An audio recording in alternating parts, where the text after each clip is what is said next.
This is Speaking of Shakespeare, conversations about things Shakespearean. I'm Thomas Dabbs, recording today from Aoyama Gakuin University in central Tokyo. This conversation is with Jenelle Jenstad of the University of Victoria. Janelle is also the director of the Map of Early Modern London online.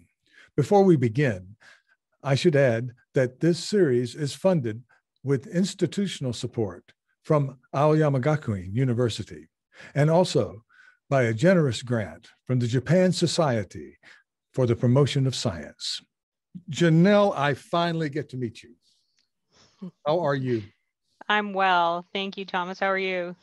I'm wonderful. I'm wonderful because you're here, or kind of. You're kind of here, right? I wish I could have come to Japan someday.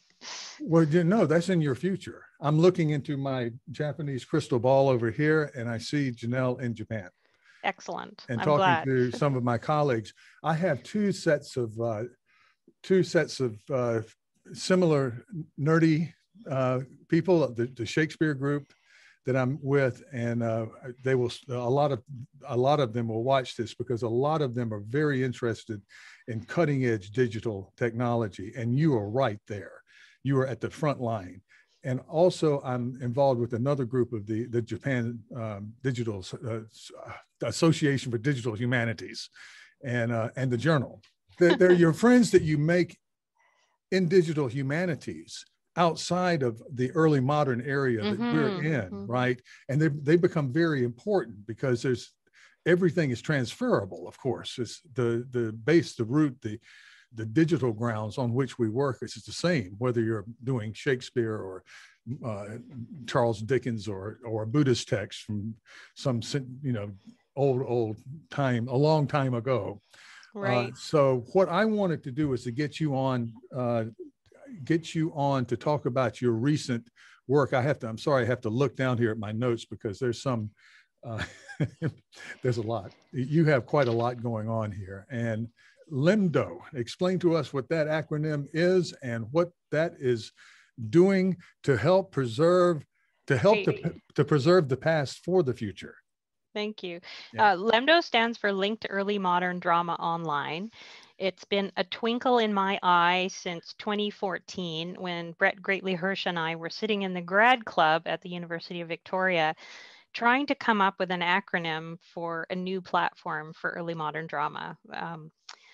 It was really important to us to create a digital platform that would serve all early modern drama, and this is what we came up with.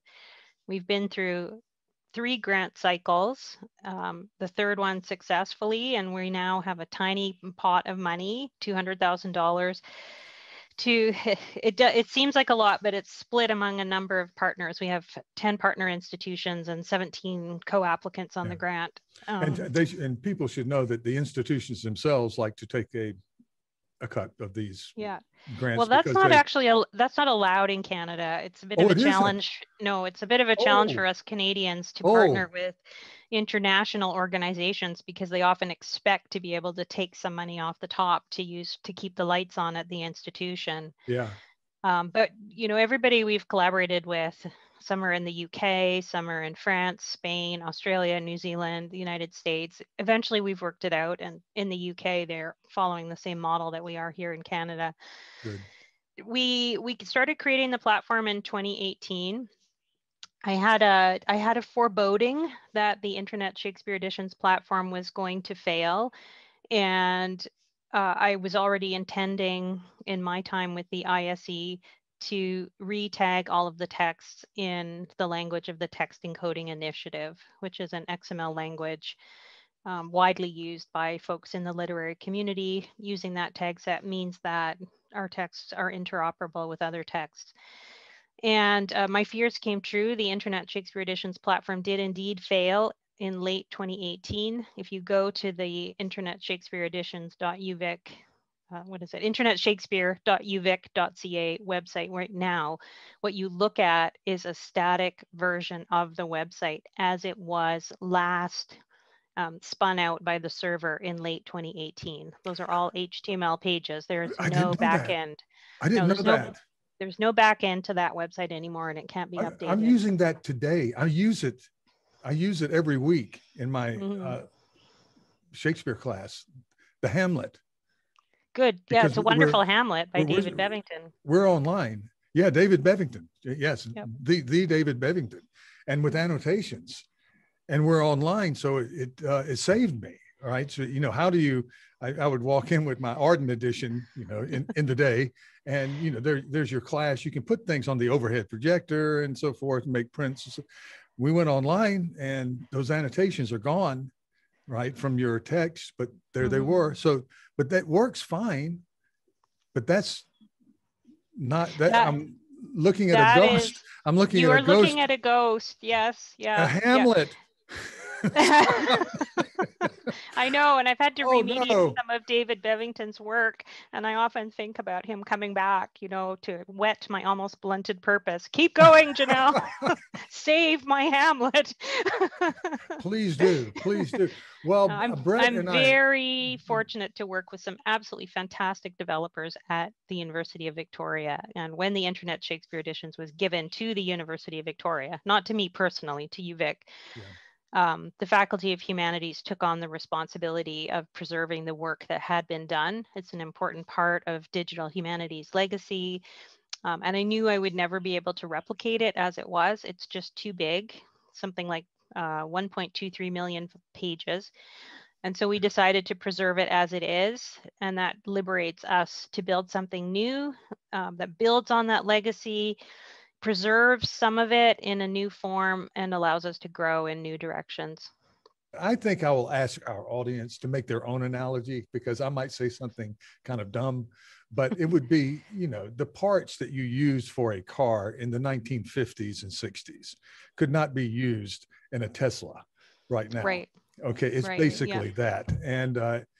And we could get into the very much into the weeds of encoding, but what you and working with Brett and others, and this is Brett Greatly Hirsch. I did a talk with him about 3 weeks ago, and he kind of helped off camera bring me up to speed on what was going on with Janelle and others. So what you're doing with TEI, Text Encoding Initiative, you're taking what is now a tradition in text encoding, how you arrange the background, how you set up things. Let me try a little under the hood of the old car, how you set up things under the hood so that the car will run and keep running in perpetuity.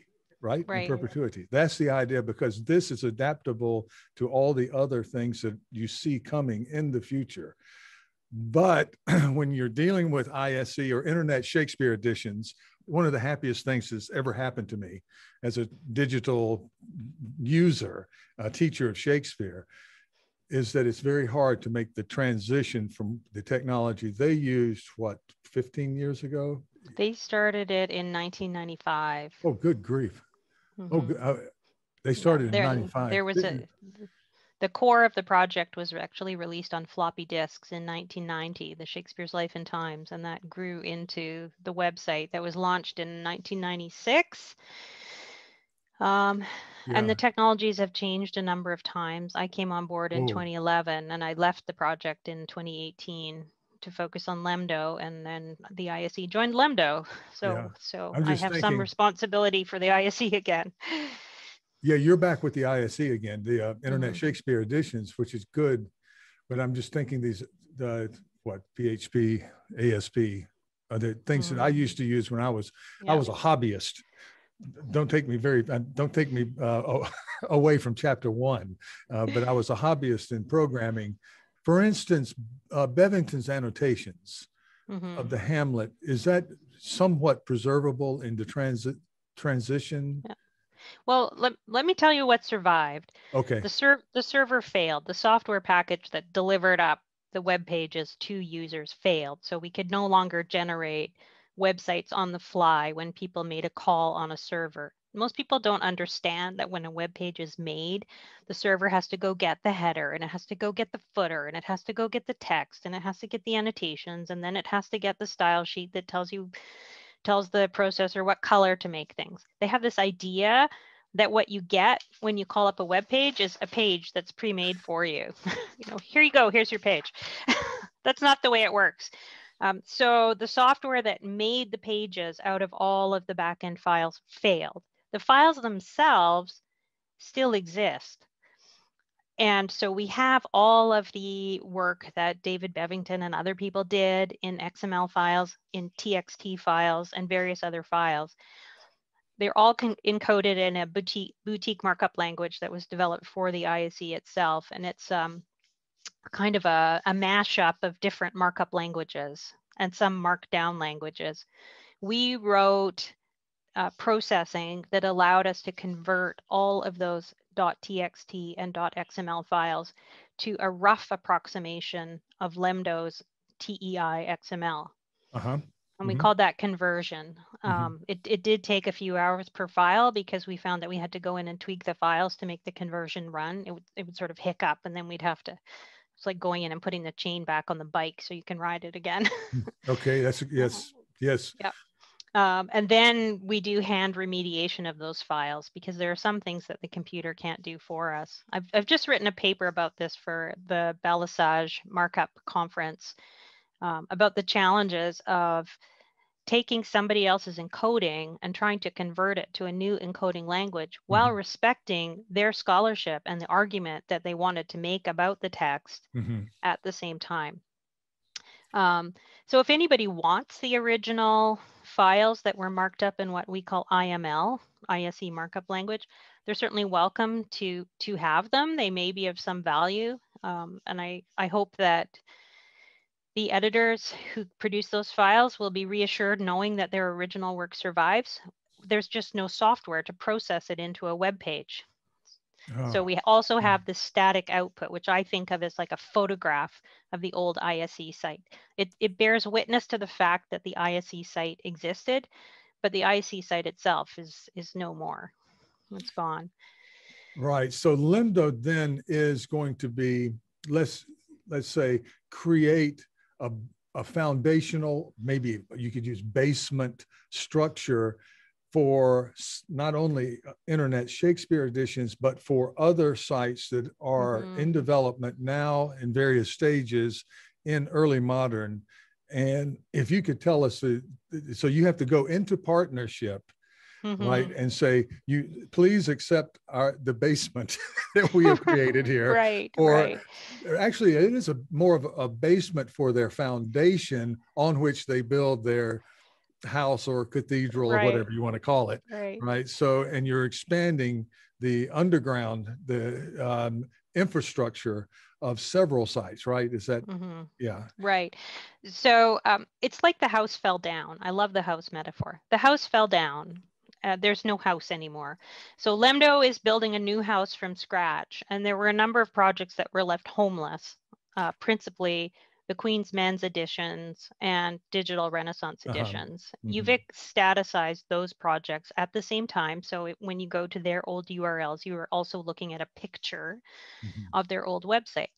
But obviously, none of these three projects was finished. Editors are still working. They want their work published. Some of them are depending on publication for tenure, promotion, merit pay.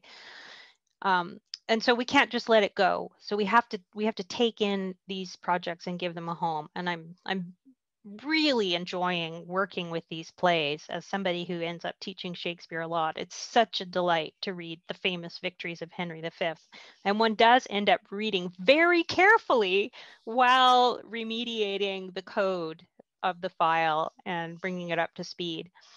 Yeah. So QME, I won't speak too much about their intentions, but I'm very happy to be their host, to be re-architecting their website so that it fits in the new LEMDO home, and to be working really closely with the leaders of that project to bring their work back to life. And I'm doing the same with Digital Renaissance Editions. I've had a role with Digital Renaissance Editions for a while, first on their advisory board and then as an assistant coordinating editor.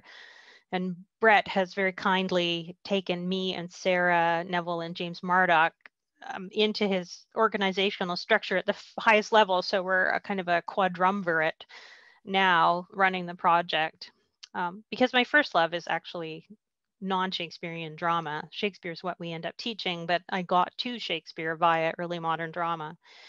So we are completely rebuilding the digital Renaissance edition site. We have a few projected sites coming on stream. We're waiting for grant funding and confirmation, so I won't say anything about any of them except for the MoEML Mayoral Shows Anthology. We call it MOMS for short, MOMS. We were trying to edit all of the pageant books from the early modern period and publish them on the Map of Early Modern London website. But the MoEML website isn't really designed for modern editions. And I thought to myself one night, one of those moments where you wake up at 2 a.m. and think, why am I doing this?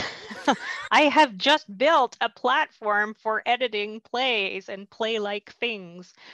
So we migrated what we had already done over to this forthcoming MOMS anthology.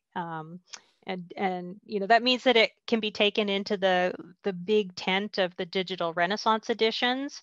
So I want to make sure, I'm just going to repeat that basically what we're talking about now with LEMDO is part of a general infrastructure for several sites and more that will come. But I think at the center of things always is Shakespeare, Internet Shakespeare Editions, and forming online, very readable, of course, but also annotated editions. And as Brett pointed out to me, there are different types of annotations. And of course, that means something different technologically. But what I like is the option to underline words like unfold yourself when I'm in a second language situation. When there's a command given to unfold yourself, my students they look in their dictionaries, right? You know, what is what are you talking about, a letter? Right, and they're in the culture that invented origami. Yeah, that's right. Unfold, that's right. So, and a billion other examples I could put forward. So those annotations are important, but at the core is the Internet Shakespeare Editions. Brett's idea, and you're part of a very integral part of that, is to remind us that the rock and roll revolution wasn't all the Beatles.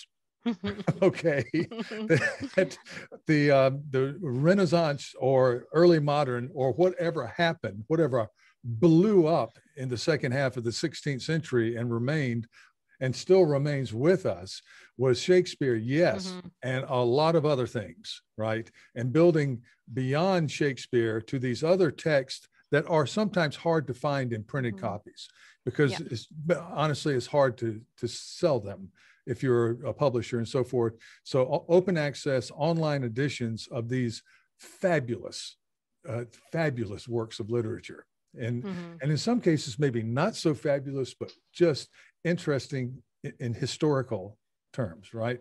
So you have that. And then the Queen's Men, this famous acting company that not everybody knows a lot about. And it's not the first place that you go to when you want to start studying Shakespeare or something, but is essential to the infrastructure. And where is there's one more that that's QME, that's Queen's Men. And Queen's Men, QME, DRE, MOMS. Which one is MOMS? MOMS, the Mayoral Shows Anthology. Oh, the Mayoral. Now that's down. I have that with your Map of Early Modern London site, which I think we're going to go to now. And then I want to go back to LEMDO and talk more about TEI and really do get into the weeds for some of our fellow nerds who can follow. And we'll try, because they will be interested in what actually you're doing under the hood there. And, you know, those little... You know, what do you call those little carts that you lie back on and you shove yourself underneath the car, you know, that mechanics use? Oh, a dolly?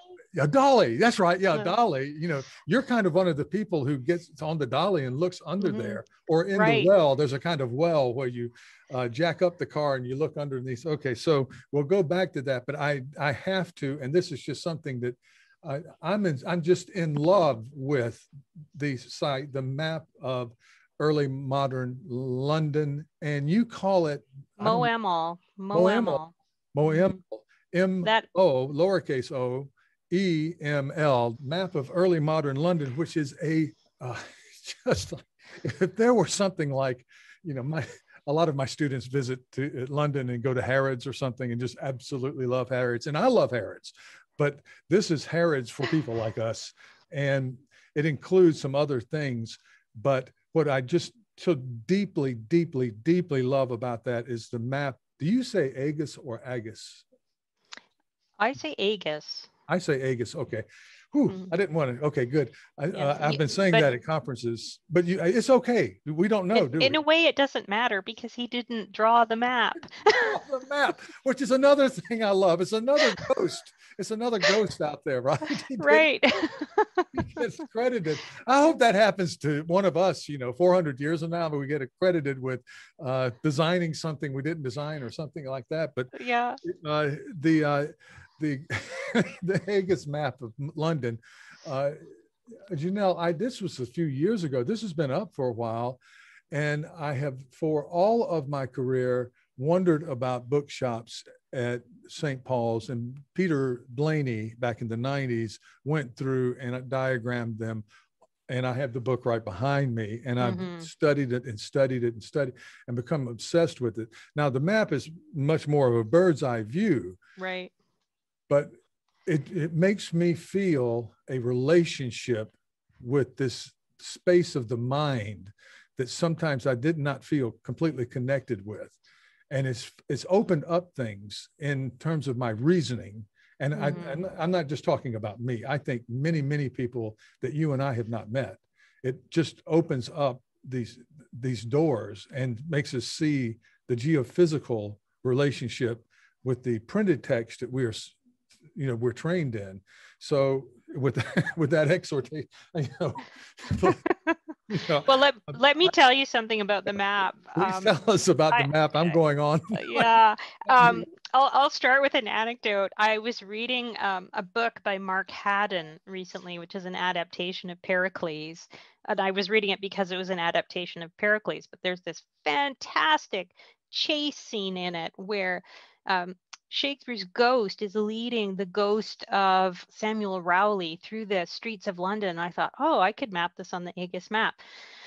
Finished reading the book and I turned to the credits, and it turned out that he had actually mapped the journey of his characters on the Agus map. But he had done that on the Agus map, the physical map. No, he'd done it on our website, which was so much fun. It was so much fun to get a credit in the back of a Booker-nominated novelist's book. Of course, that's where you would go. You would just type in to see if you could find the map, and then suddenly, boom, you get this interactive thing where, I don't mean to say thing in a pejorative, you get an interactive, you can interact with this. You can go to places and you can search, and it will light up the theaters and so much. And there's so much more that's coming as more and more is developed. And it's so cross-disciplinary. It's not just us, it's historians and novelists. Booker Prize winners used your site. It's been very gratifying. It's been cited in over 12 different disciplines: musicology, physics, history, and historical novelists use it a lot. Genealogists use it a lot. I get questions from them from time to time, and occasionally offers of information about their great somebody. Normally we can't use it, but it's just such a joy to me that it has this impact on the world. It's public humanities scholarship. I never set out to do that, but I've always had this belief that as long as we're paid by the public purse, we have a responsibility to give our knowledge and discoveries back to the public, and that MoEML has really become a vehicle for sharing all of the discoveries that I and my colleagues and the many contributors to the project have made over the last 20 years. And those discoveries become even more meaningful when they're all gathered together in one place and they can be mutually informative. I'll give you one quick example, and I'm not touting, I'm not blowing my own horn, because this is one of those articles that I don't know, you and I know what you get in there and you think there may be 17 people on this planet who might be interested in what I'm writing, right now, but I was writing on the physical location of St. John's Clerkenwell, and right above Smithfield, home of the Office of the Rebels. Mm-hmm. And I could make my argument at one point on the physical location because it sort of fell into oblivion. Now that point has been made before. It didn't become a site of memory as other things have become in London at that time. And it struck me, it's not on the way to anywhere. You have to go there, and you have to go through Smithfield. You have to go through the beef slaughter yards. And I think they hanged people in that area too. It's not a pleasant place. You have to walk through a fairly unpleasant place to get to what would have been a really pleasant place, I think. But so that explains some things, right? And I think there are another, billion examples from people out there who you can kind of see why certain things did or did not happen. You can That's right. Causal relationship. One of my favorite moments is in Richard III, where Richard orders that the hearse of Henry VI be carried to Chertsey. And if you map it on the Aegis map, you can see that the people carrying this burden have gone downhill to the Thames, and now they're being ordered by Richard to go up the hill and out of the city. So he's basically just given them 3 or 4 more hours of backbreaking labor. And it's a throwaway line that doesn't make any sense unless you understand that there's this spatial valence behind it, and you understand it as one of Richard's little throwaway cruelties early on in the play. You can hear the groundlings, a few of them moaning. Yeah. You have to go back up the hill. Yeah. There's a group of them going, yeah, we've been told those. I'm cursing at the people, the aristocrats who forced them into this unreasonably difficult job. Yeah. Wonderful stuff. Well, all right. Before we move on to more in this site, I'm very curious, but personally, about how it's going. Are you still moving along and developing and doing that sort of thing? And I want to explain to people that not only do you see and interact and can highlight things, that you can go to articles written about, and very fine articles written about various and sundry places and their cultural importance. I want to kind of check in and see the progress of that right now. Yeah. Well, we're on our second Big Shirt grant right now, which has been a real boon. And we have a few partners working with us on various things. We organized this particular grant around the question of walking, which is a very good hot topic right now, with the discovery of Ben Johnson's Walk to Scotland, Andy Gordon's work on walking, which I think is phenomenal. We had been working with Stow's Survey of London for quite a long time as a source. And once we started getting into the later editions of Stow, the first one is 1598. The second one is 1603, the one that famously takes out all the references to the playhouses. If you only ever read Stow, you wouldn't even know there were plays performed in London. That's right. Yeah. His friend, Anthony Munday, who's also a playwright, picks up the work and issues a third edition in 1618 and another one in 1633. And we'd been using it to do these little walks around the bounds of the wards. You can walk the bounds, beat the bounds by reading Stow and following it on the map. We thought, well, what the world really needs is an edition of the 1633 Stow. Always neglected. Nobody pays any attention to it, even though it announces on the title page that it's finally completely finished. It's at least 8 times as long. And if you're serious about London history, you really need to look at it, because it gives you a lot of information about how London changed and grew, and what was torn down and what replaced those things in that 35-year span between 1598 and 1633.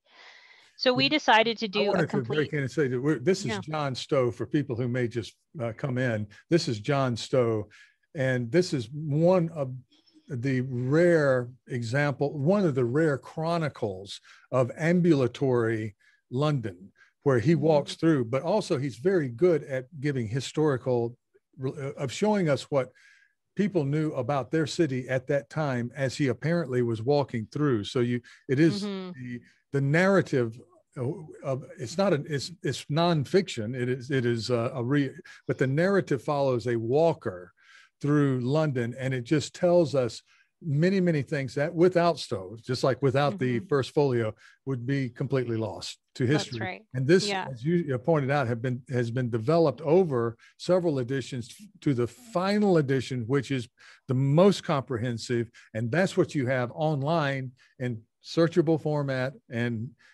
again, very usable format. So I'm sorry to break in, but tell us where Stow is going. What's the future of Stow? We've finished 1598, and we're just waiting for peer review so that we can consider it done. And we are well on our way with 1633. We will probably loop back to 1618 after that, and we may or may not do 1603. The 1603 text is widely available. It's available in digital form from British History Online and the wonderful Kingsford edition from 1908, I think. So we see the real need as an edition of 1633.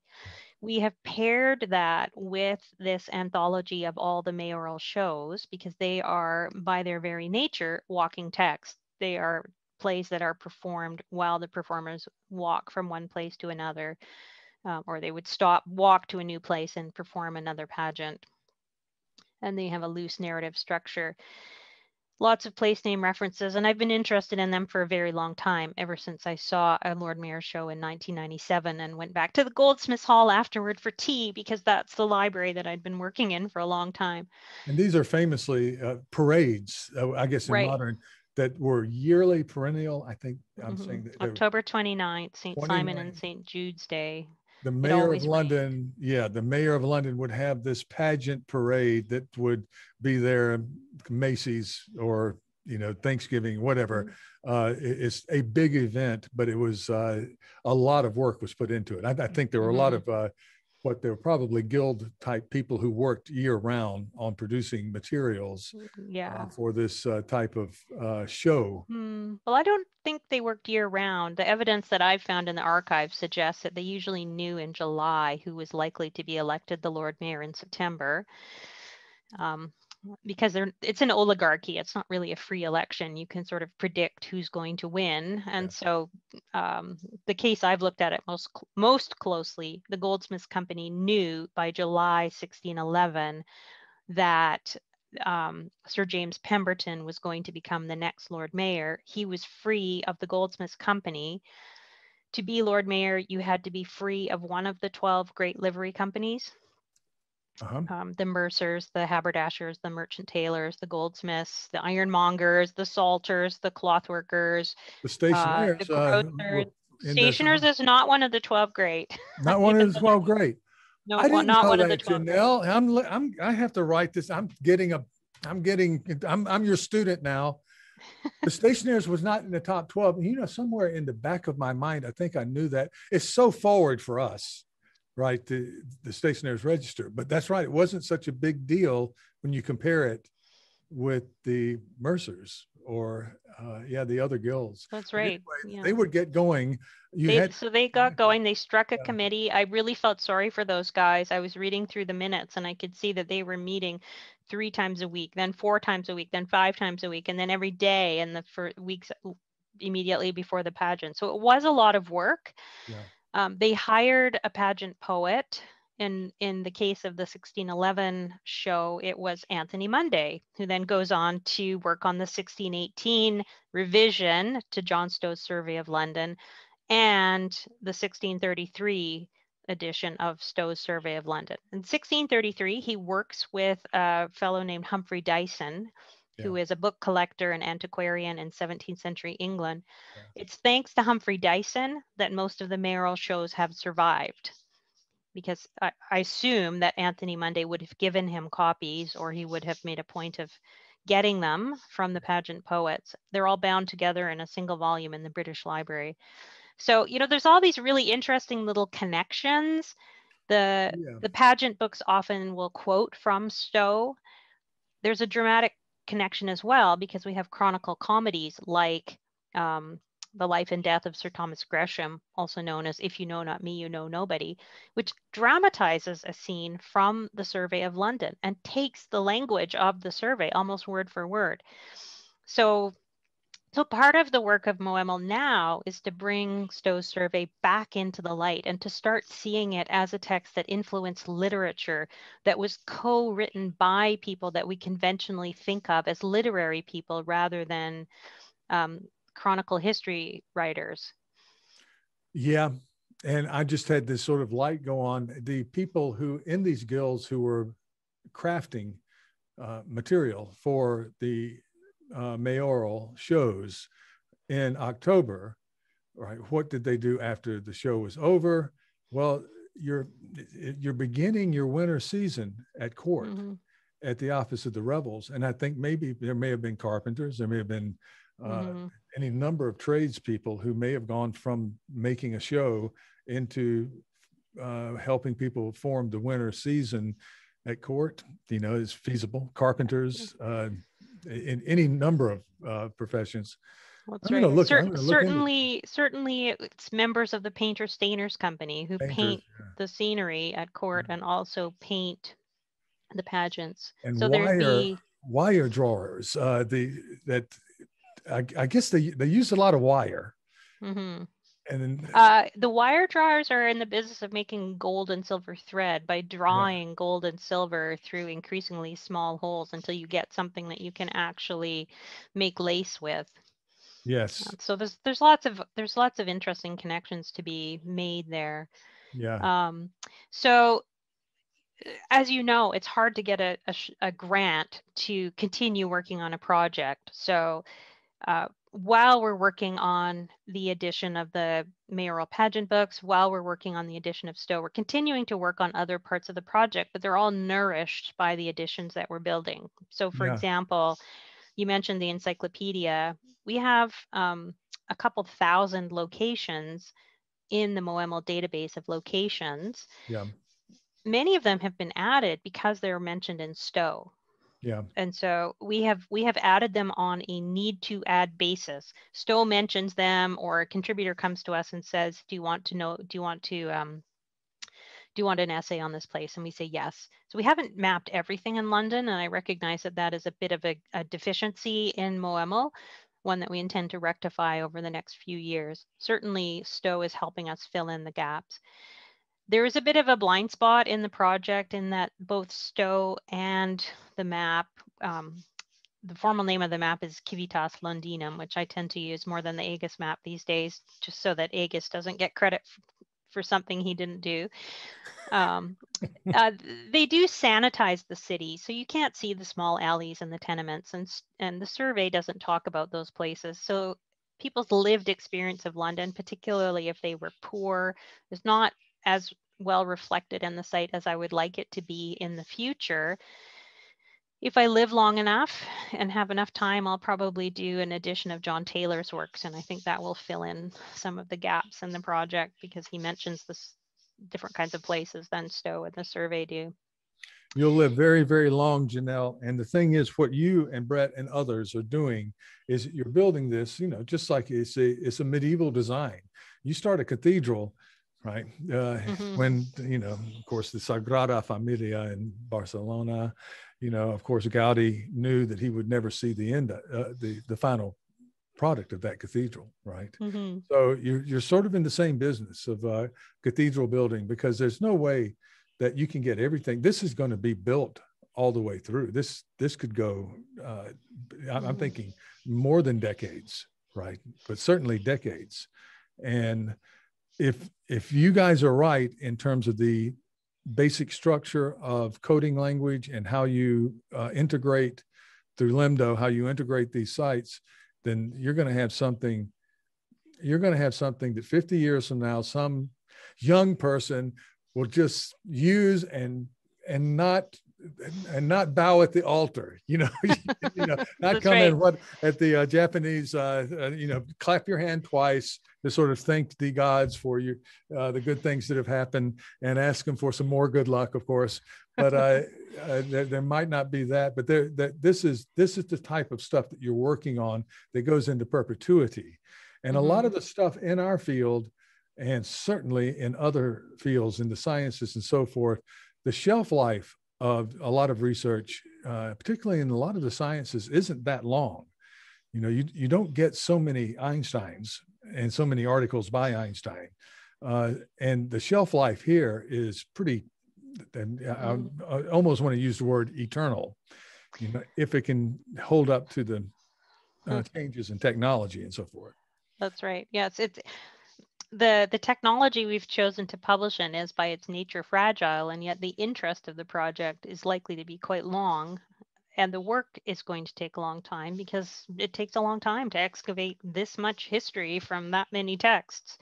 Well, the work itself is what it's scaling. In doing the work, you're scaling the interest in many other new things that I think David McGinnis pointed out, you know, that the older scholars, by older, I mean people who were doing work in the 20s, in the 50s, and really up until, you know, our era where we were living, were sort of privileged in that they lived close to collections at major libraries and could go in, and we had to take their word for it. Right, because, you know, can you fly to London and go to the British? You know, you might not have the resources. Can you scoot down to the Huntington or go over to the Bodleian? You just can't do that. You can't walk across the street and check something at the Camera building in Oxford to see if you're right. But now you're getting more and more able to do it from Enid, Oklahoma. I use Enid, Oklahoma as a place that I love. I think I've been there once, and it's a beautiful little town, but the Bodleian Library is not there, nor was it in the little town that I grew up in. And so you're giving people that. Now there's one thing, Gazetteer, have we covered the... We haven't covered the Gazetteer. Yeah, let's do that. In 2013, my developer colleague, Martin Holmes, with whom I work very closely on a number of things, said, you know, we've built a Gazetteer without setting out to. I said, well, how long would it take to display our data in Gazetteer form? He said, well, about a week. And he went away and wrote some new processing that allowed us to pull all of the place names that we had tagged across our entire corpus and pull them together into a Gazetteer. We now have over 12,000 variant place names. So that means variant forms of names and also alternate spellings of all of those forms. Using cutting edge technology, we're doing what a Gazette does. Right? Yeah, so Gazetteers have been around for a long time. Even something as simple as a back of the book index for a printed atlas is a form of Gazetteer. To create a Gazetteer, you need a place name and you need some kind of location marker, GIS coordinates or something. And we realized that we actually had all that and it was already tagged in TEI tags. And so we were able to harvest it and put it together.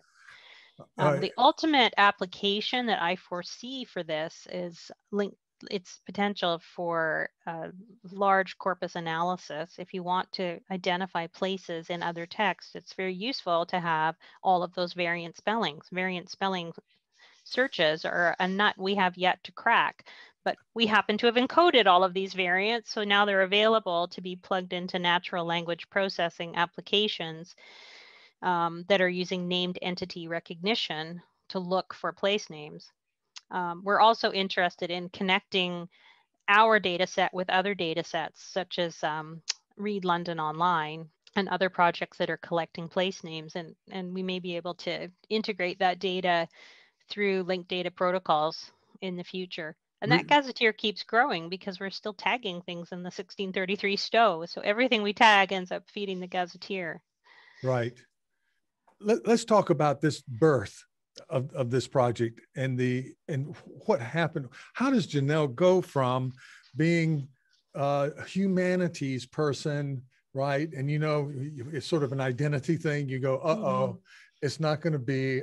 I know my grandmother said doctors and lawyers, you know, and you're good with people, Tom. So maybe a businessman or something like that. And then you get into some point of your life and you go, I don't think it's going to work out that way. So let's take it from this awareness that you are, number one, a humanities nerd, and number Mm-hmm. two, you're going to be a tech nerd. You're going to double up on this and not be the kind of tech nerd that goes into Silicon Valley and become a billionaire in 2 years.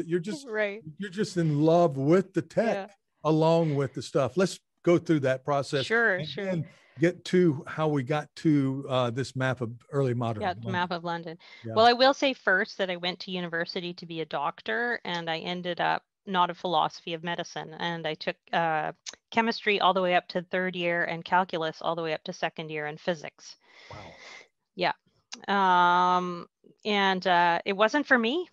And I went into English immediately. But I think that interest in mathematics and physics and science has always been there in the background.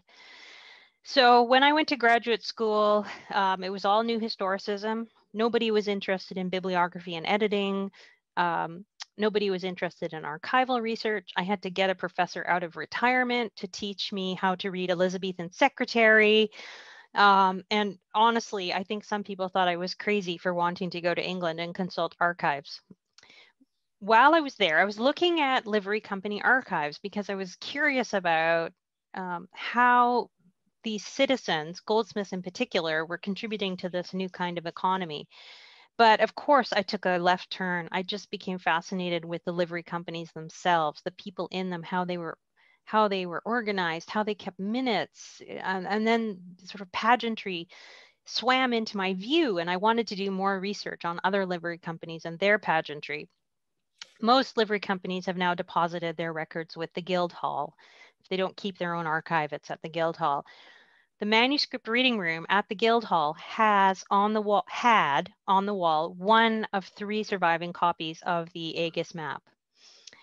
And I Ah, needed to stretch once in a while, and so I would go over and look at the map. And oh, and I'm doing going ambulatory again. All right, Guildhall. Where are we now? Are we at current St. Paul's? We're in that it's area. it's just a little bit north of St. Paul's and a little bit east. A little bit Yeah. Yeah. east. St. That's Lawrence right. A little, Lane. yes. And you can just walk in there. Now they moved some of those records over to the Mm-hmm. Metropolitan They London. they they moved most of their records, including the Aegis map, over to the London Metropolitan Archives. Right. But the livery companies rightly said we want our records to stay in the old city of Right. London. So the Guildhall still holds those things as well as having a library. And by livery, we mean established. Would you call them a kind of trade union now, maybe? But I don't think it would be more like the bar. If you were, you have to be a member of the bar to practice Mm-hmm. law, right? So it's more like that. It's not just a bunch of dock workers gathering together, wonderful heroic stuff. But these are people, and they had pride, and I think the livery just means that what they wore, right? They had uniforms. That's right. They had particular clothing that they wore for ceremonial occasions. Right. Certainly trade guilds and unions emerge from that context, but we tend to think today of unions representing the working man.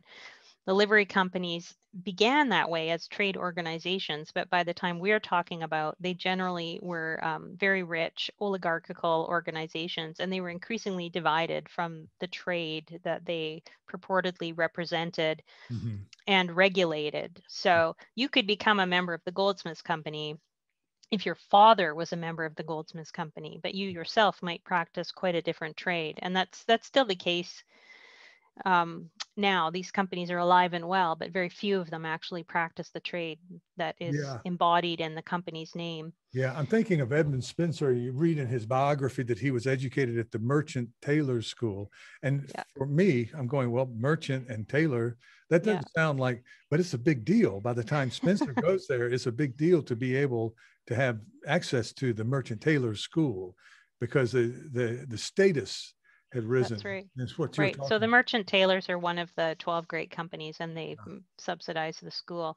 Yeah. In fact, they've had a long running argument with, I think it's the haberdashers. They can't agree about who's number 6 and who's number 7 in the hierarchy of the livery companies. The mercers is number 1, the cloth workers are number 12.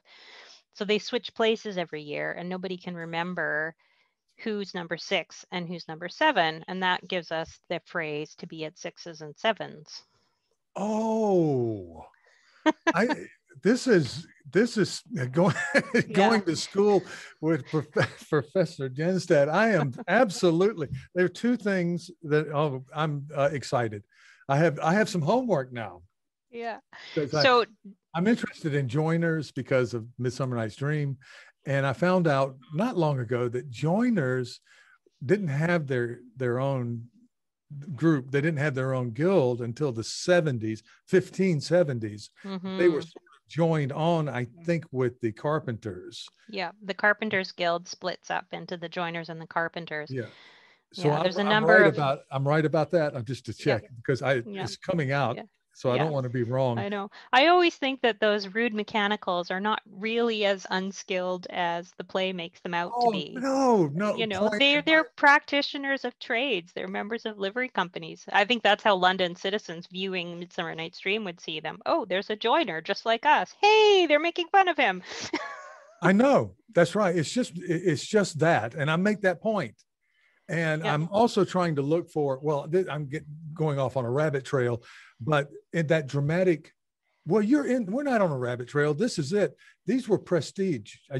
People wanted, you had to be an apprentice. You had to work for 7 years and 7 years. slave type labor, on meager wages and food, whatever, and learned. And then your master had to release you and make a free man out of you, and then you were a free man. You were certified. So this is a big deal, and to be a member of this group that would be your extended family, that would protect you, protect your business, and give you status. So those jokes in Midsummer Night's Dream, particularly when the aristocrats are sort of making fun of them as players at the end and so forth. There are a lot of layers of the resonance because that's right. Yeah. And this is also, I mean, as you know, many actors are members of the livery companies because it gives them status in London. Yeah. It's not their status as a player that gives them status. It's their status as bricklayers in Johnson's case and others, although Johnson would eschew that. John Lowen was a member of the Goldsmiths Company, famously played Falstaff, and the livery companies also tapped those actors to perform in the Lord Mayor shows. Yeah. Oh, what wonderful stuff. What wonderful stuff. It really hit that Peter Quince is the carpenter, and he doesn't know how to build a wall. No. Bottom the weaver knows how to build a wall. I just noticed that after all these years of studying Midsummer Night's Dream, what a joke that would have been. Yeah. Right? We need a wall. How do we do a wall? And he they should be experts of that. Yeah, they should. And so the weaver has to say, and you want to put this rough cast and loam and rough cast on the wall, telling the guy who would know how to do this how to do it. But it is about people. I think probably a standing joke about people who, because they are qualified in one trade, begin to believe that they can do other things. That's right. Bottom wants to play all the parts in the play, and he wants to play all the trades as well. Yeah. Yes. So we can get you wanted to know how MoEML started. So the library tosses you out at 5 p.m. and after I'd spent a day reading manuscripts and taking breaks looking at this map, I went out into the streets and I walked the same streets that I'd been looking at on the map. Yeah. The internet was just getting going then. And I did my first huge research trip to London in 1997. Yeah. And I went back again. So I was there for months on end, always in the off seasons. So November, December, and then February, March. Yeah. I'd walk through these dark streets and I kept thinking, I wish my students could have this experience. Yeah. The Guildhall let me take home a photocopy of the Agus map.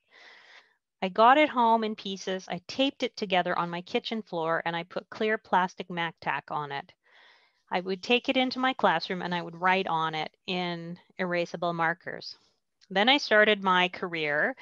My first tenure track position was at the University of Windsor, and they had a course called Writing Hypertext. I had no experience of digital humanities whatsoever, but the students were looking for a project, and I thought, well, it would be cool if we could digitize this map, and then I could work with it in digital form. And that's how the project began.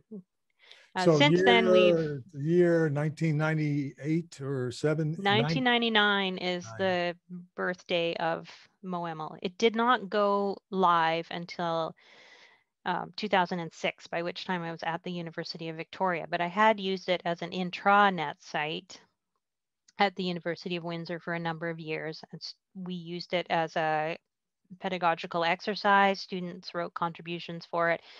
They taught me how to write HTML. And that has been the story of MoEML right from the beginning. Even the name MoEML, it was a student who started calling it that, and the whole team adopted it, and then that became the acronym for the website.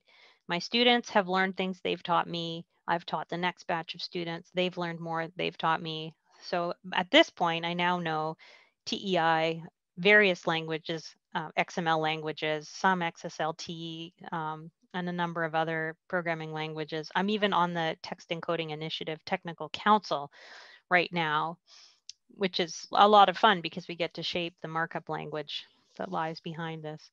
And it's been a story of bumps, ups and downs, stops and starts. Did we have funding? Did I have time? We would occasionally hit technological dead ends, and I would just have to wait until a new technology came along that solved the problem. I've learned GIS along the way. We've learned about repositories. And now we're starting to think about long-term preservation. So the MoEML does not have the same problem that ISE. No, no. I like to say that LEMDO is built by the team that built MoEML because I think it gives people confidence. We know what we're doing, and I'm not tooting my own horn there. We know what we're doing because I have the great good fortune to be at the University of Victoria, where I can work with these staff programmers in the Humanities Computing and Media Center. And we have collectively been working, all of the staff in HCMC, 3 research faculty at UVic, and 3 librarians. We've been working since 2016 on questions around digital preservation. So MoEML has a fighting chance of surviving at least 50 years because every output is a static output that is not dependent on a back-end server. We really are giving you that pre-baked HTML page that you thought you were getting all along. Okay. They're all pre-made, and you could actually load up MoEML on a thumb drive and run it without the internet. You could go to our Jenkins build server, and you could download all of our HTML pages onto your own laptop and then run them in your classroom. So, okay, so they're linked that way. That's right. You don't have to bounce them off a server. Nope. Yeah. Nope. Wow. Wow. I mean, that was not seen. You're certainly welcome to come and get them at UVic, but you can also download the HTML pages and work with them where you are. And I think that's a really important thing to do, especially with, we're in a climate crisis. Every time you make a ping on a server, you're calling on a certain amount of carbon, plastic, metal, anything that we can do to make these sites flat, nimble, and shareable in ways that don't depend on us using global technologies. We're doing something good for the planet.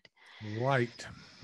And this has come up recently with the Bitcoin and cryptocurrency, the amount of pressure they put on servers and so forth. You are in right now, I noticed the announcement of 6.5. So you're up to level 6.5, and that's happened. And you sent me a little note here saying 6.6 is at the end of June. Now, is that a hard deadline? The end of June, 6.6? No, it's not a hard deadline, but we do operate by the release model, which I think is important for digital projects. It's important to work towards milestones when you release new material. It's motivating for the local team. It's motivating for contributors. I just said to someone this morning, if you would like to see your work come out in the 6.6 release, I need it by such and such a date so that we can encode it and get it peer reviewed. And it goes back to 6.3. And we're going to talk about linked data. But right before we do that, I want to ask you about copyright. For I know a lot of people, like I have an article that I'm trying to get permissions for that has, guess what? I would like to use an image from the Aegis map that basically I screenshotted from your site. Now, underneath there, I have your name and you know how you give instructions and how to do it Chicago style and so forth. Yeah. I have everything just right there credited. Is that okay? Absolutely. Okay. Yes. And one of the things that will be coming out in this new release is clearer instructions on what you can do with the images from the site. I get a lot of email requests from people saying, can I use the map? The answer is yes, you may use the map. It is licensed under a Creative Commons license, and you are free to do with it what you want with credit. You do not have to ask the Metropolitan Archives for permission. Well, they provided us with fresh scans so that I didn't have to work with my photocopy, taped together photocopy. We took that and we edited the content. So it's the same as editing a Shakespeare play. We spent about 2 years editing the map. We supplied content that was lost. We sharpened up the lines. We re-skewed it because the pictures that we have don't match up. So we spent quite a bit of time trying to create a kind of ideal version of the Aegis map, the same way you would do with the Shakespeare text. You don't hand people the first folio. You prepare a text that is going to be accessible in the classroom. You might refer back to the folio to show them what you started with, but you want to create a usable product in the end. If you use the Aegis map, you are really citing our edition of the Aegis map. So it would be like, well, let's go back to David Bevington, his collected Shakespeare. It would be like citing Bevington's collected Shakespeare, maybe The Tempest inside that edition. It's a product that was issued by, I don't know, maybe it was the University of Chicago or I can't remember. We used that big Bevington. Longman. It was Longman. It was Longman's. But so that is the same. Just as long as credit is given, that's good. Because well, now we have video evidence here, and if we get it out to enough people, then you'll get fewer emails. Yeah, I do like to know when people use the map. It's great for us to know, especially my team. I have students working with me all the time. You know, they come and go every couple of years. They love to know that their work is making a difference out there in the world, Absolutely. Especially if they've been encoding a chapter of Stow for 3 weeks. It's not always exciting work. When we find out that somebody quoted the Stow or used the map, it's really exciting for the student team members. So do tell us if you use the map, but it is free for you to use without asking permission. We just ask for a credit. You can draw on the map and download your drawing if you want to illustrate a point in an article or a presentation or a book. Go for it. Use it. That's what it's there for. That's why we built it. One thing I keep thinking, I do want to, this is stuff that came up again with David McGinnis. We were talking about, I did some contributions to his Lost Plays because I enjoyed it. I have a love of it. And I didn't need it, but I was thinking about some of my colleagues in Japan who may have not, who need to show that they're doing work, but who would not be given credit for certain types of digital contributions, right? And I understand how a contribution to a dictionary, let's say, to use an older, is maybe not the same as a refereed article in a major journal and that sort of thing. And in the case of Lost Plays, you're using is sort of tertiary information, but it's not, having done it, it's not easy work, and you have to go in and do some mining. There's a little bit of ditch digging in there. Okay, let's say that a referee publication has a value of 1, right? And I don't think that a contribution to digital development like LDP or what you're doing or many other places, I don't think the value should be 0.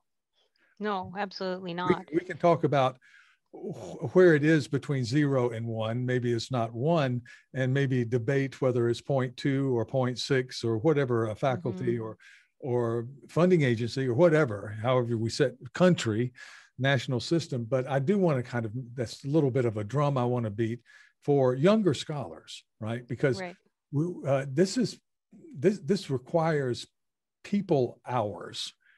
This stuff, there are a lot of people hours that, and graduate students notoriously graduate. Darn them. They, so you have a new set coming through, and you need people all the time doing this, and that requires funding and so forth.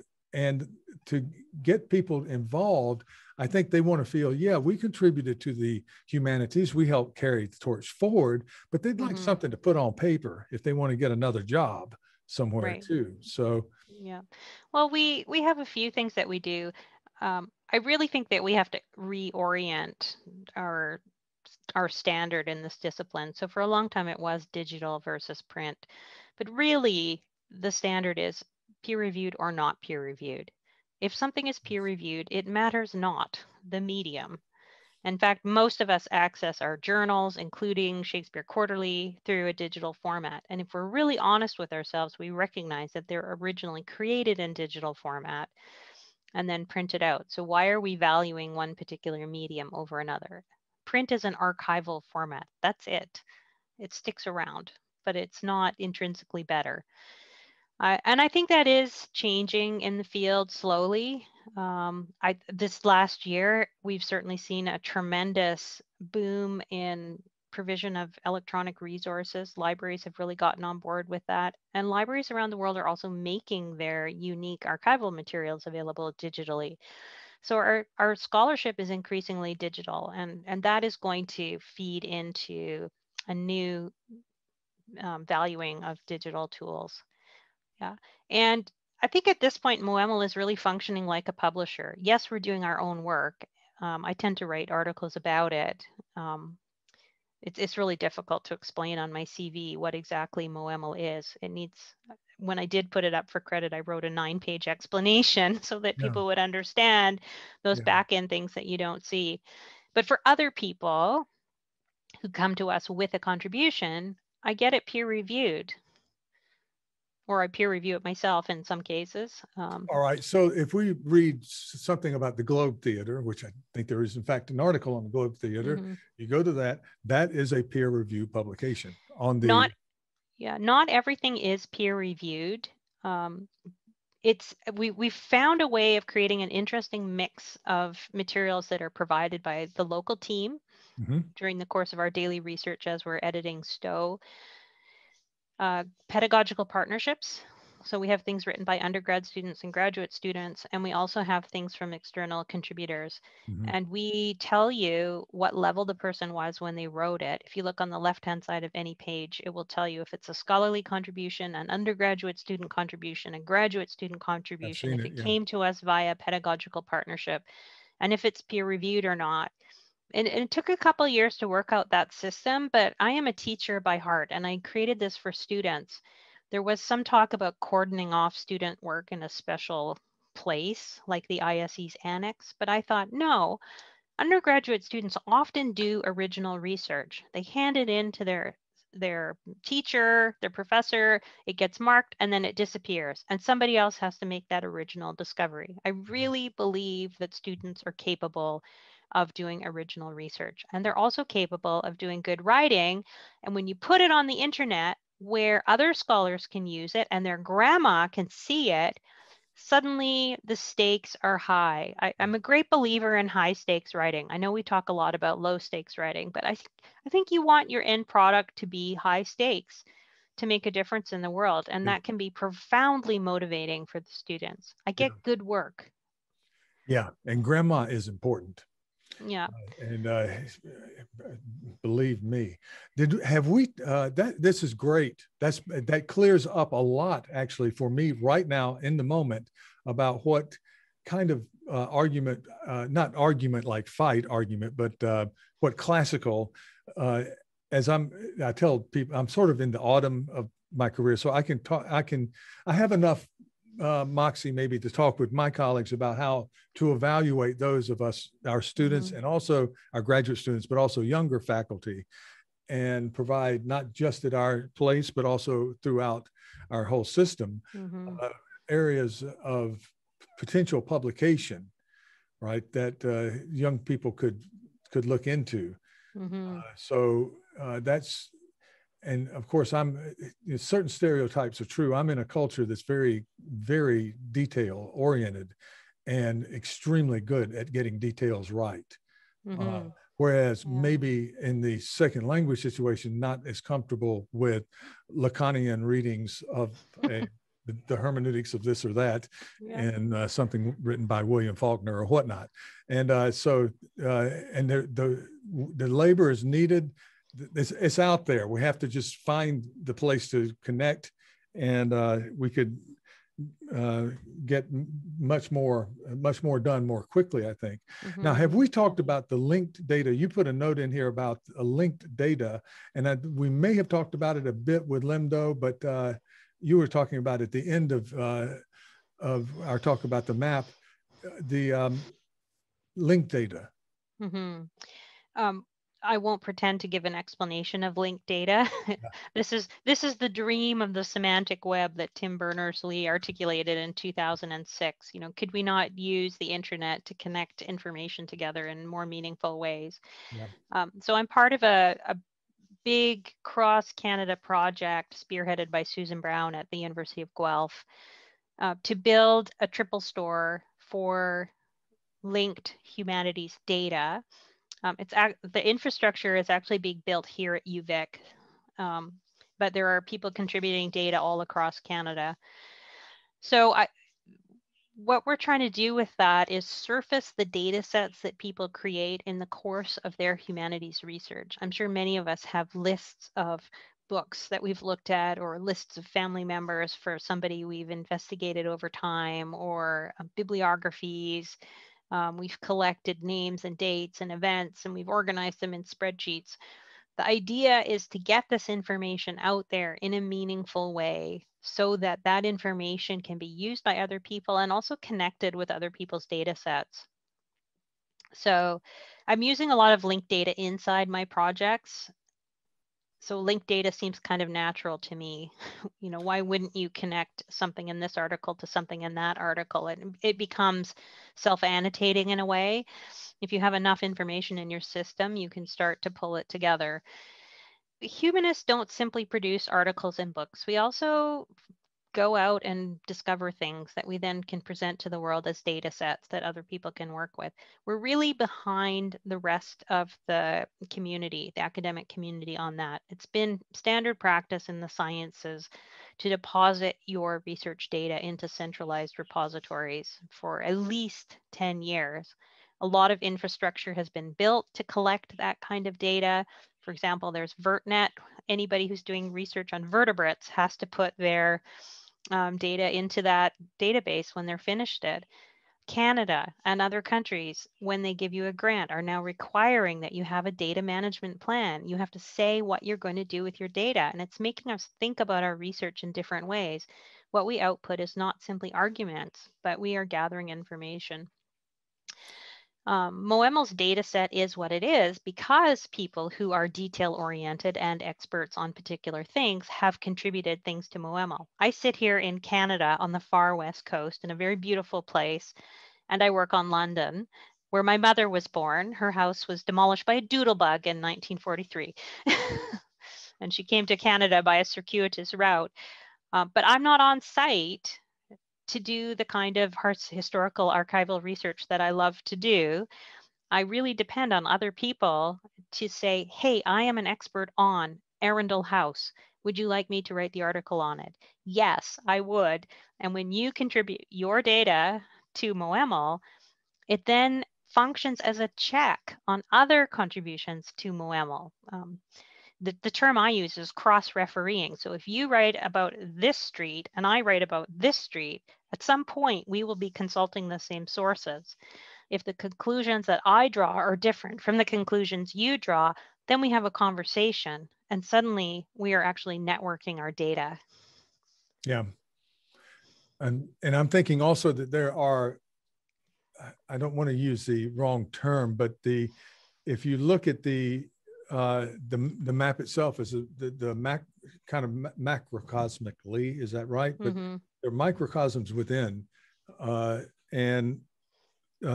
playhouses, and there's the St. Paul's Cathedral. There's the that I'm very interested in. Yes. Oh, I want to add something about St. Paul's and bookshops. You mentioned that at the beginning. Right. You know, I share your love of the Stationers Company, and Yeah. you know, there's just a little sense of regret that they weren't one of the great 12 and didn't put on a Mayoral show. But you know, we're book people, so we're interested in what's happening in St. Paul's churchyard, and we have a contribution forthcoming to MoEML, which is actually going to blow up the St. Paul's churchyard area using some of Peter Blaney's maps, and give you a MoEML style map of the churchyard. Okay, you can blow up for using from, now there's that there's the NC State project, the John Wall's wonderful project. Yeah. Between the work that this contributor is doing, Erica Zimmer is her name, and she's at MIT. I know Erica. I was about to bring up her name in case you didn't. She's done this. She's been working on this for years, as have I. But I have been more interested in. Actually, I'm interested. I think I have some article in an obscure place or a conference about the uses of text encoding, TEI, as a metadata structure for tagging, in terms of trying to use that as a way of linking the physical playhouses with the other data that we have from the ESTC and the stationer's record, that sort of thing. Which would be a pretty big hotspot. You know, let's face it, that would go well beyond drama. It would go into the history of the book. It would go into the history of consciousness. My goodness, you know, we need to collaborate again. I've been trying to parse the data in the ESTC since 2015. Yeah, it's not even structured XML. The imprint line in the ESTC is a single field, and it's really anywhere up to 6 data points. Yeah. Published by or printed by, that's 2 data points, by so-and-so for somebody else at such and such a place. Each of those things needs to become an entity, and we need to be able to explore the connections between those entities across the entire ESTC. Yes, because Blaney points it out, and there's a difference between a wholesaler and a retailer, a publisher and a guy who just, you know, prints the books. And that's a very important distinction, and no one's more important than the other, but it's an important distinction to make. And also, there's a lot that could be done with that. And the Stationers Hall, of course, was on the west side, and it was a big, even though they weren't part of the Big 12 now that that's been confirmed, they had a very, that was the old Peter College. That was a big structure. And as you walk through that big west door, there it is. It's prominent, and they were powerful. You know, that's right. They actually had 3 halls over the period of time that MoEML covers. It was a real challenge to figure out how we were going to encode those things so that you could find the right hall for the right period. Well, I wanted to do, you see, I was going to email you and I didn't. And I'll tell you why. And I don't want to encourage people to email you, because I don't think one of the things on your list is what Janelle wants more email. Nobody, particularly during a pandemic, wants more email, the amount we get now. And so I just didn't. But I was, because I remember seeing out of the hotel I was staying in a few years ago, Stationers Hall, I didn't enter. I didn't have time. And I'm going to come back. Never did. You know, we don't live in London. So I'm going, I'm wondering how it got from the west door to where, and I was having trouble finding it. We won't do that now, but it will, if I won't do it immediately, but down the road, if I email you and ask you about locations of Stationers Hall, will you answer? We actually have that forthcoming in 6.6. So I'll give you, so I'll send you the link to the 6.6, and you can check it for us and see if we did a good job of identifying the 3 locations of Stationers Hall. Well, I don't know. I know the first, right? But I think we all do from the diagrams of the cathedral and so forth. But we could just go on and on. All right. So let me go out to the link data. We were going to return, but I think we've kind of made the point that we are, LEMDO is going to solve a lot of problems in terms of the history of consciousness about the early modern period in London, and not be obsolesce. This is what is the opposite of corporate planned obsolescence. It is planned non-obsolescence. It's building, right? It's building a fine, I don't want to say Rolls Royce, you know, that might sound too pretentious, but it's building a fine product in 1962 that we can use right now, right? That's right. And it's been developed. It's a better product, but it's the core technology. You know, I think a good example is the airplanes that we fly in.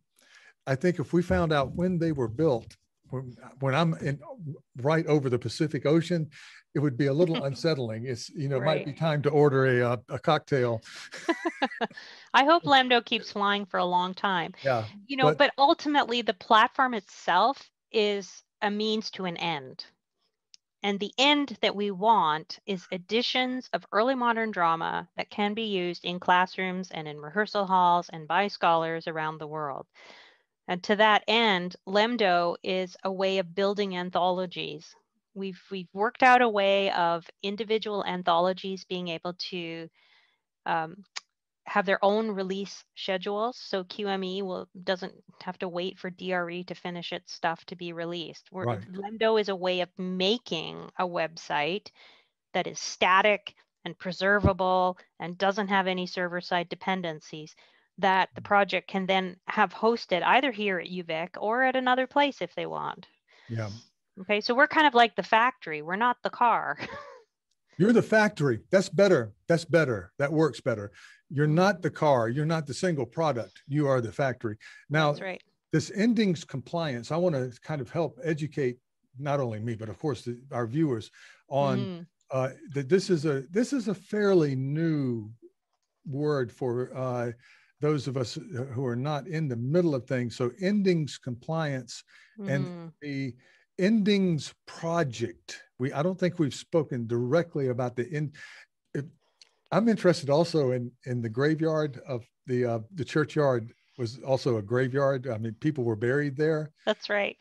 And I remember going to Bodley and worked on the quartos of the Shakespearean quartos, and it was one of these things that wasn't built right, apparently, and nobody knew. It's nobody's fault. They were just using what they used. And I remember going to the site because I needed it, and it said it's reached end of life. And I'm going, the quartos are dead, and you know this. Okay, so we are talking about end of life endings projects. So help us with this. Are we trying to not have them end, or we're trying not to have great projects like the Shakespeare Quartos archive end? I loved that project. I loved it. You know, I actually didn't replicate that work because I thought they had done it so well. Yeah. And then, you know, my students and I went to use it and it was end of life. Me too. And I know people who are superb who were on that, but they moved to other things. One thing about your project is this had Janelle kind of is there. You've been there. There's a there-ness there. So you're not in London, but you're in Victoria, and you've been, you know, you were there. And that's what these projects need is people who stick around. Yeah, they need champions, but at the end of the day, they need stakeholders who will continue the work. So, you know, I have wonderful young early career collaborators now. Mark Caitler at Medicine Hat, Erica Zimmer at MIT, Kristen Abbott Bennett at Framingham, who are keeping MoEML alive and exciting.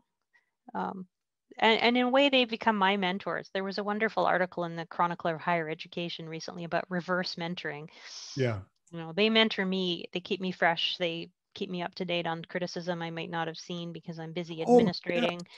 And it's been a very productive relationship. If they want to continue on with MoEML, then I will happily hand it over to them or to any others who might come along.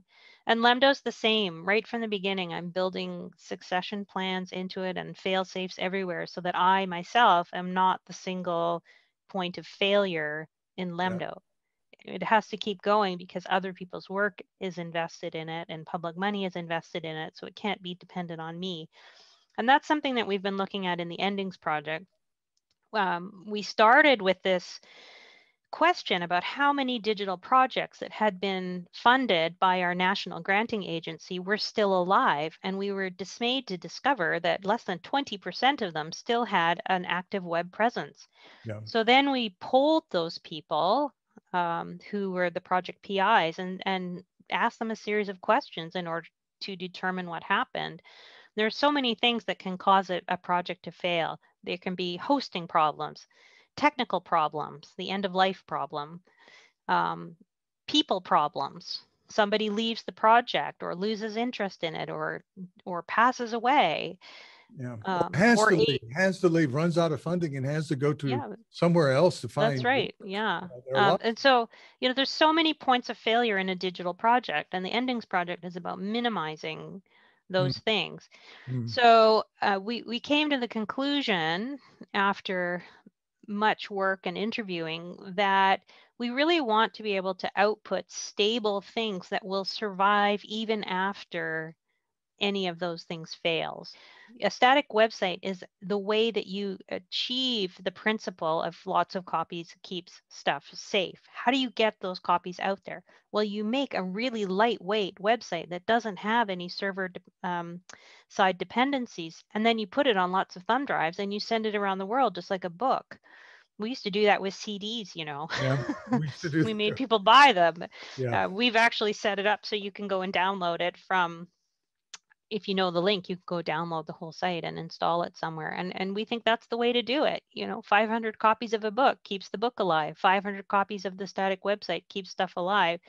And the only technologies that are required to run an Endings compliant website are HTML and CSS, the two founding languages of the internet. Yeah. So you can build your website however you want, but make sure that the final product is something that is very simple and very static, because the point for a lot of scholars is not the technology, it's the information, it's the research, it's the scholarly arguments, the data sets.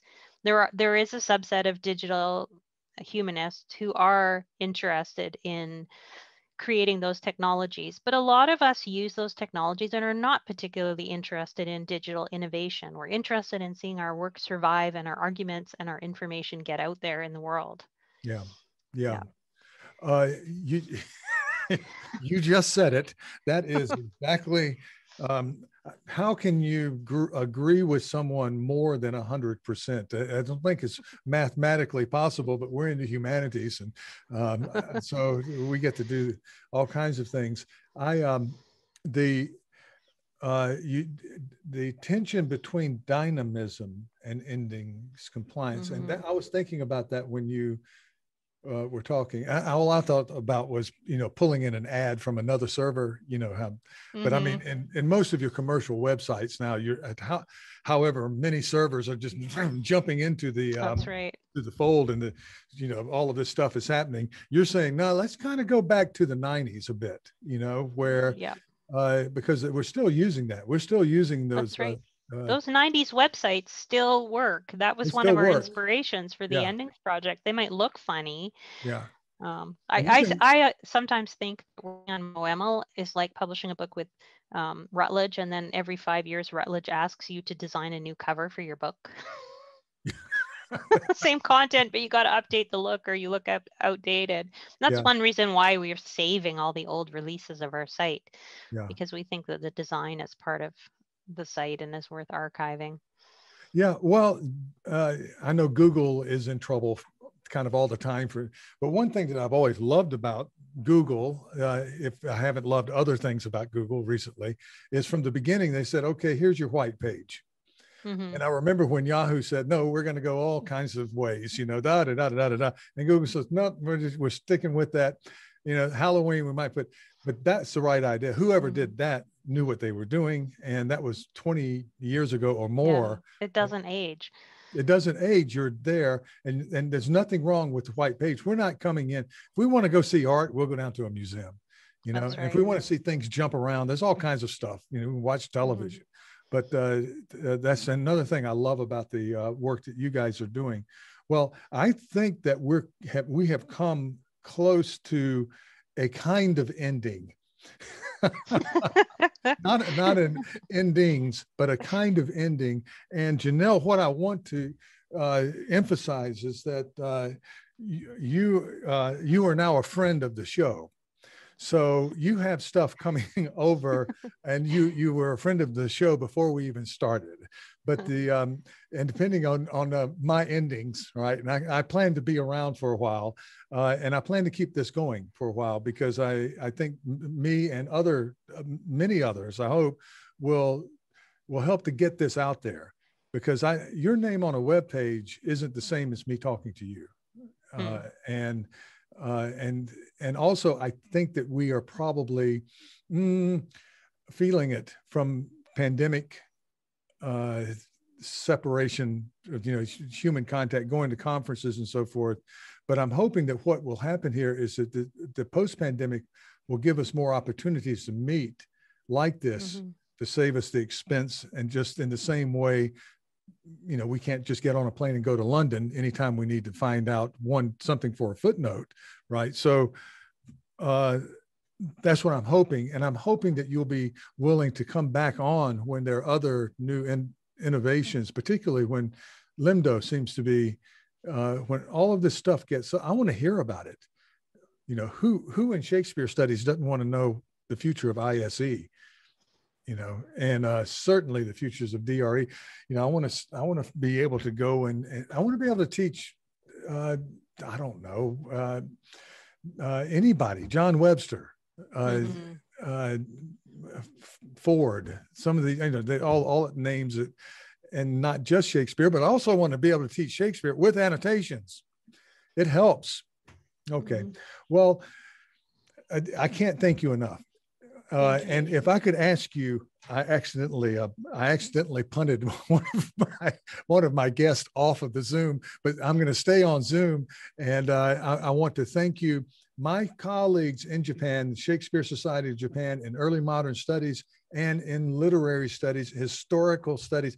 All of are going to be absolutely thrilled and will feel a connection with your project when they can see all or parts of this conversation that we've had. And so it's very good for that, but also for other people who want to come in. Thank you so much, Janelle. Thank you, Tom.